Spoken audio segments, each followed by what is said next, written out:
Hi, in a world where everything is more or less smart, how does the not super smart Nokia 2660 Flip hold up? Well, kinda fine, actually. My biggest issue with many cheaper phones that are supposed to just be easy to use is that they're not that easy to use, both in terms of tiny buttons and illogical operating system appearance and navigation, and also in terms of unnecessary animations and other processor-heavy things that just makes the whole experience sluggish.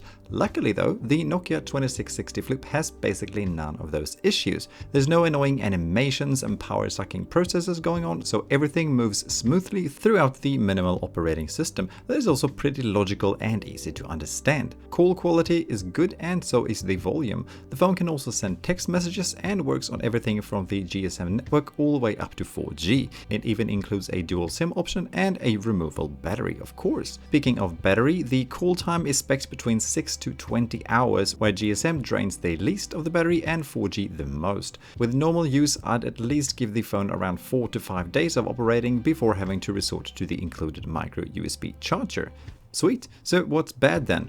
Well, the build quality is so-so, and I especially don't like that the two halves of the phone can be pushed apart when the phone is closed. And well, it's kind of plasticky, but it'll do for what it is. The included camera is there. It's not good, but you can see what you've pointed it at if there was daylight when you did it. Good though is the fact that even the camera app, if you can call it an app, is actually surprisingly okay in terms of snappiness, just as the rest of the phone. I however detest that 3 of the 4 included games are basically ads that cannot be removed, since you have to pay for them to play more than 3 times. So in terms of easy games, the phone has 1, Snake. The other 3 are basically uninstallable ads. Not okay. The outer screen showcasing time and date as well as volume is okay for what it is, and the inner one is also fine. However, I would have liked it to have a little bit better viewing angles, especially since I'm guessing one of the target audiences is people that might have so-so eyesight to begin with.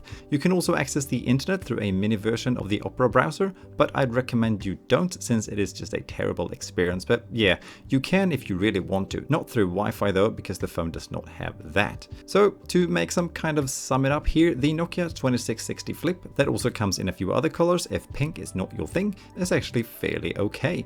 If you want a bigger phone with bigger, somewhat easy to press buttons to use for calls and texts, and actually radio, forgot to mention that functionality also works pretty okay, then the Nokia 2660 Flip is not a super bad choice. Mostly though because it is just not as slow as many of the other easy to use phones that packs too much functionality and graphics together with underperforming processors. And that is my take on the Nokia 2660 Flip.